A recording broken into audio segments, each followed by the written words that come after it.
Di tengah padang pasir yang gersang, di jantung kota suci Mekah, sebuah keajaiban terjadi.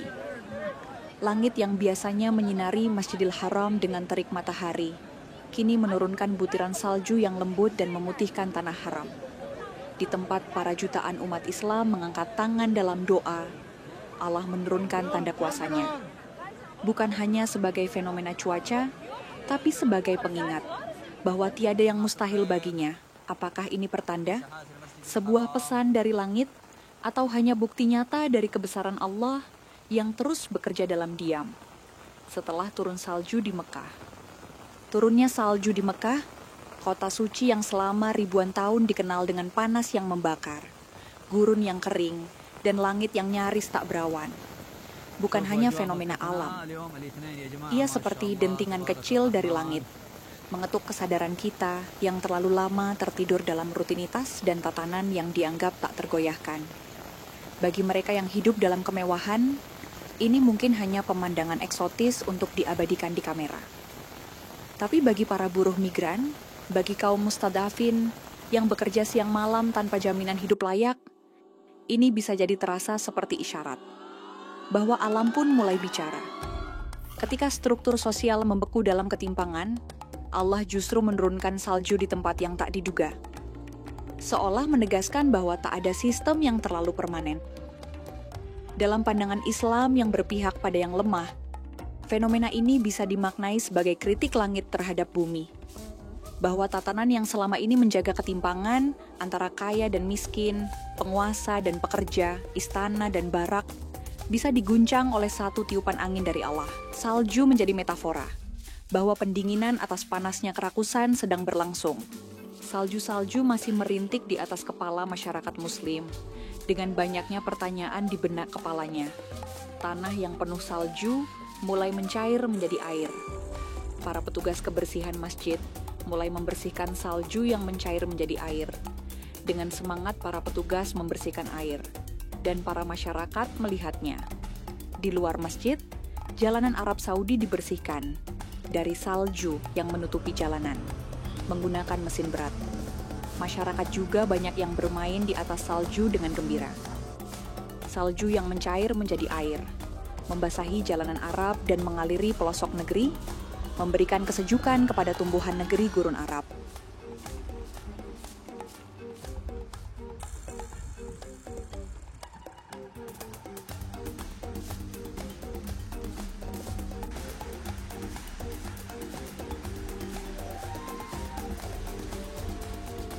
Di sisi lain, gurun Arab yang biasanya gersang, tertutupi pasir, kini tertutupi salju. Masyarakat Arab yang biasanya berjubah pun kini berpakaian tebal untuk melindungi diri dari kedinginan saljunya. Dan juga para masyarakat Arab ada yang mendadak membeli seluncur salju untuk digunakan di sini. Saat malam hari, salju turun lagi, menumpuk di atas Gunung Sahara. Kita pun bisa menulis di atas salju. Ketika malam sudah terlalu larut, kita bergegas pergi dari gurun pasir yang berubah menjadi gurun salju ini. Karena tidak baik bagi kesehatan kami, dan mobil kami yang disiapkan untuk panas, bukan untuk hawa dingin. Kita melihat praktik kuno Arab, yaitu meminum kencing unta. Meminum kencing unta bukanlah praktik umum dalam budaya Arab modern. Namun, dalam sebagian kecil masyarakat pedesaan, ini masih dilakukan, terutama sebagai bentuk pengobatan alternatif. Mereka percaya bahwa kencing unta, terutama betina yang sehat dan menyusui, memiliki zat alami yang bisa menyembuhkan berbagai penyakit, dari masalah pencernaan, kulit, hingga gangguan kronis.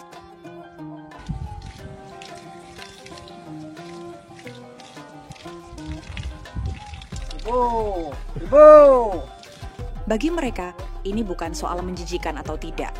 Ini adalah warisan, sebuah bentuk ikhtiar yang telah diwariskan dari generasi ke generasi. Dengan keyakinan kuat bahwa alam telah menyediakan obat untuk segala penyakit. Unta, dalam pandangan mereka, bukan sekadar kendaraan gurun, tapi apotek berjalan. Kencing unta ini terkadang juga dicampur dengan susu unta. Sebuah kombinasi yang diyakini memperkuat khasiat penyembuhan dan mengurangi rasa serta aroma tajam dari cairan aslinya. Dan menariknya, bukan hanya laki-laki yang meminumnya. Perempuan, bahkan anak-anak di beberapa komunitas pedalaman, juga ikut serta dalam praktik ini. Bahkan, di beberapa tempat ada yang melakukannya lebih ekstrem.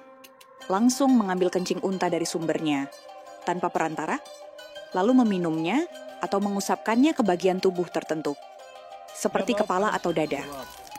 Bagi sebagian orang, ini bukan sekadar pengobatan, tapi juga semacam ritual penyucian, bentuk penyerahan diri pada alam, dan keyakinan purba bahwa apa yang keluar dari makhluk yang dianggap bersih dan berkah ini membawa energi penyembuhan. Dan di balik keyakinan itu, muncul realitas lain yang lebih memprihatinkan. Praktik ini mulai dijadikan ladang bisnis. Kencing unta ini mengandung obat, dan ini susu unta tanpa melalui proses sterilisasi.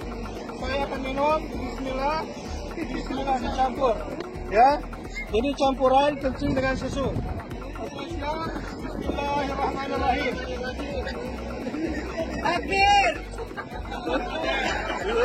Rasanya agak-agak pahit-pahit dikit, dan ada kayak gitulah rasa-rasa enak, tapi oke. Kalau lagi, dan penelitiannya ini dapat menyembuhkan penyakit sel kanker di dalam tubuh manusia, dan ini bagus buat pencernaan, dan habis minum kencing.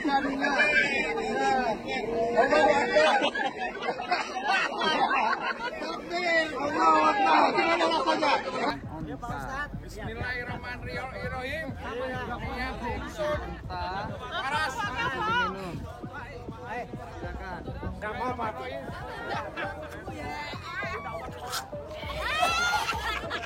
Sejumlah travel umroh, terutama yang kurang memahami konteks dan metodologi pemahaman hadits Nabi, mulai menawarkan paket pengalaman spiritual yang mencakup minum kencing unta. Seolah-olah itu bagian dari sunnah yang dianjurkan.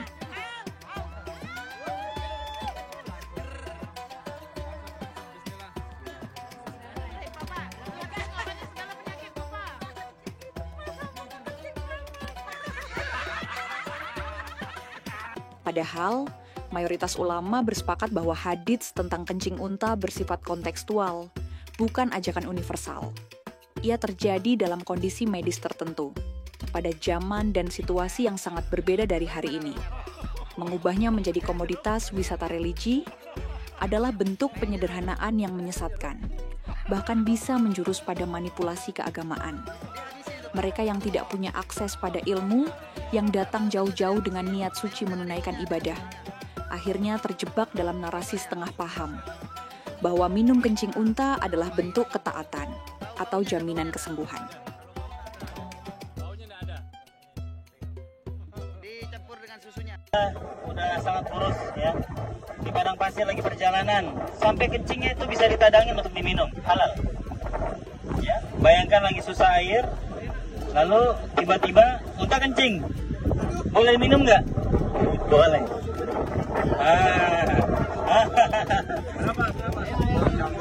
Kalau. Ya. Tapi ini nggak dapat 50 real ya. Pangan 200 real ya. Susu campur. Ya, ini supir kita minum kencing unta. Apakah dia pingsan? Gimana rasanya, Pak?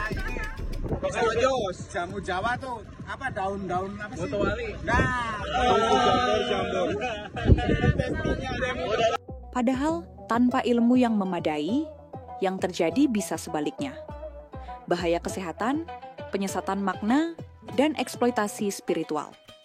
Ketika agama dijadikan alat jualan, maka yang dikorbankan bukan hanya logika, tapi juga kesucian niat. Bagi sebagian jemaah yang awam, kehadiran seorang ustadz atau pembimbing spiritual adalah panutan utama. Maka ketika mereka mengatakan bahwa meminum kencing unta adalah bagian dari sunnah yang ditinggalkan. Bahkan ada yang mengatakan, kalau berani minum, dibeli 10 rial. Banyak yang menerimanya tanpa pertanyaan. Padahal, tanpa pembacaan yang utuh terhadap sejarah, sanad, dan maqasid syariah, interpretasi seperti itu bisa sangat menyesatkan. Inilah mengapa penting bagi pemerintah khususnya Kementerian Agama, untuk lebih selektif dan ketat dalam menyeleksi para petugas haji dan pembimbing umroh. Mereka tidak hanya membawa jemaah dalam perjalanan fisik menuju tanah suci, tetapi juga bertanggung jawab dalam memandu spiritualitas dan akal sehat umat. Sebagai negara dengan jumlah jemaah haji dan umroh terbesar di dunia, Indonesia memikul tanggung jawab besar untuk memastikan bahwa setiap langkah ibadah tidak tercampur dengan praktik-praktik keliru yang dibungkus dalih agama. Udah sangat kurus ya. Di padang pasir lagi perjalanan, sampai kencingnya itu bisa ditadangin untuk diminum, halal. Setelah menyaksikan berbagai dinamika yang membaur antara keyakinan, tradisi, dan komersialisasi agama, kita beranjak ke sisi lain dari Arab yang tak kalah menarik. Warisan budayanya yang kaya dan megah. Salah satunya adalah tari pedang, atau yang dikenal sebagai ardah. Tarian pedang tradisional khas Jazirah Arab yang syarat makna, dengan irama tabuhan gendang dan lantunan syair pujian. Para pria berjubah putih menari serempak, mengangkat pedang ke udara sebagai simbol kehormatan, keberanian, dan persatuan. Tari pedang ini bukan hanya milik rakyat biasa, bahkan tokoh paling berpengaruh di Arab Saudi, seperti Raja Salman bin Abdulaziz, dikenal sejak muda, sering tampil dalam tarian ardah. Sampai hari ini, di usia senjanya, Raja Salman masih sesekali ikut ambil bagian sebagai simbol bahwa budaya dan kekuasaan berjalan beriringan. Yang menarik, tarian pedang khas Arab juga menjadi bagian dari diplomasi budaya. Pada tahun 2017, dunia dikejutkan saat Presiden Amerika Serikat saat itu, Donald Trump, disambut dengan upacara kerajaan yang megah di Riyadh. Dan di tengah kemewahan itu, ia ikut menari ardah, memegang pedang, berdiri sejajar dengan para pangeran, dan Raja Salman sendiri membawa pedang. Inilah kekuatan simbol budaya. Di balik gerakan yang tampak sederhana, terkandung pesan yang dalam tentang penerimaan, kekuatan, dan kebanggaan identitas. Tarian pedang bukan hanya mengacungkan pedang, melainkan pernyataan bahwa Arab Saudi berdiri di atas warisan yang ingin tetap hidup di tengah modernitas yang sangat tinggi.